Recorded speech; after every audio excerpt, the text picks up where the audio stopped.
Hello everyone, welcome to my English learning YouTube channel. So আজকের এই ভিডিওতে আমি দুইটা কোশ্চেন পেয়েছি, সেই সম্পর্কে আলোচনা করব।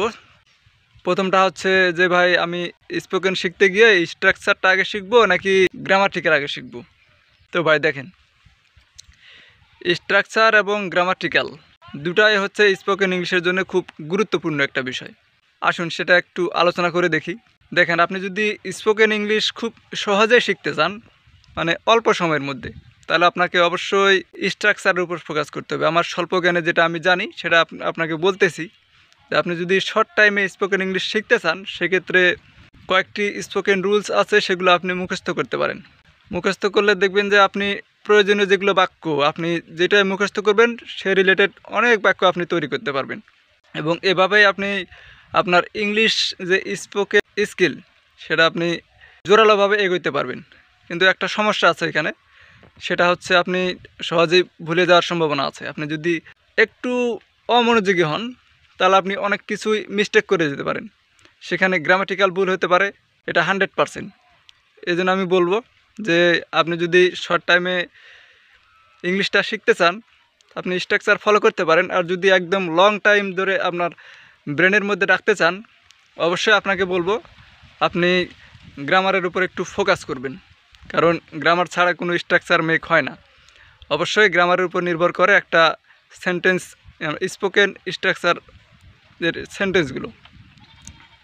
অবশ্যই আমি বলবো যে একটা গ্রামারের উপর নির্ভর করে সেন্টেন্স স্ট্রাকচার গঠিত করা হয়। তো আমি বলবো যে স্ট্রাকচারের থেকে অবশ্যই গ্রামাটিক্যাল খুব গুরুত্বপূর্ণ। দ্বিতীয়ত যেটা আমি প্রশ্ন পেয়েছি, ভাই গ্রামাটিক্যাল পড়লে কি লাভ আর স্ট্রাকচার পড়লে কি লাভ। তো ভাই দেখেন, গ্রামাটিক্যাল হচ্ছে একটা সেন্টেন্সের মেরুদণ্ড। যদি গ্রামাটিক্যালের একটা কমা যদি মিস হয় আপনি সেন্টেন্স পুরোটাই কিন্তু ভুলে পরিপূর্ণ হয়ে যাবে। তো সেক্ষেত্রে আমি আপনাকে বলবো যে আপনি যদি পুরোপুরি ইংলিশের খুঁটিনাটি জানতে চান সেক্ষেত্রে আপনাকে অবশ্যই গ্রামারের উপর ফোকাস করতে হবে। আর আপনি গ্রামারের সবটুকু রুলস যদি একবার আয়ত্ত করতে পারেন, জানি এটা খুব কষ্টসাধ্যকর একটা ব্যাপার, খুব দীর্ঘস্থায়ী একটা ব্যাপার, যদি আপনি একবার সেটা আয়ত্ত করতে পারেন যে হাজারো সেন্টেন্স মেকিং স্ট্রাকচার, হাজারো স্পোকেন স্ট্রাকচার আপনার মাথার ভিতরে থাকবে, আপনি কলম ঘোরালে দেখবেন যে স্ট্রাকচার হয়ে যাচ্ছে। আপনি যেভাবে খুশি সেভাবে আপনি আপনার সেন্টেন্স মেকিং স্ট্রাকচারগুলো গঠন করতে পারবেন। সেক্ষেত্রে আমি আপনাকে বলবো যে আপনি অবশ্যই গ্রামারের উপর একটু ফোকাস করবেন যদি আপনি দীর্ঘস্থায়ীভাবে একটা স্পোকেন ইংলিশে ফ্লুয়েন্ট হতে চান।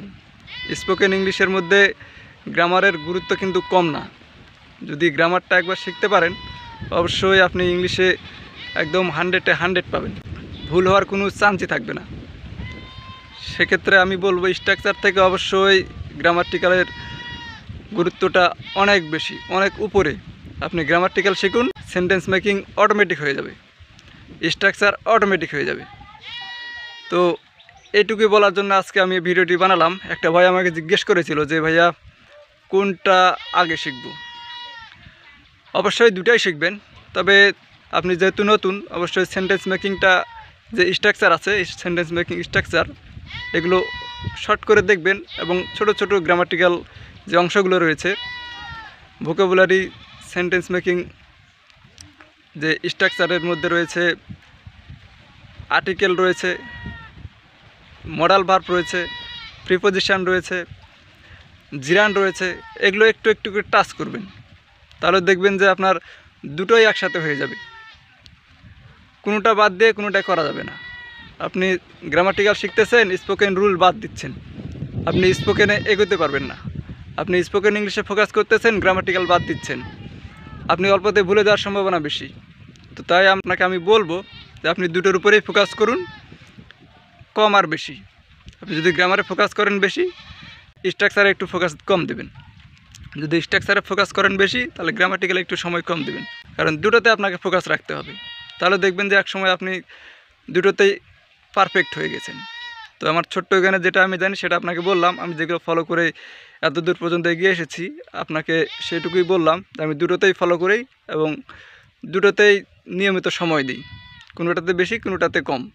তো ধন্যবাদ সবাইকে আমার এই ভিডিওটি মনোযোগ সহকারে দেখার জন্য। Bye bye.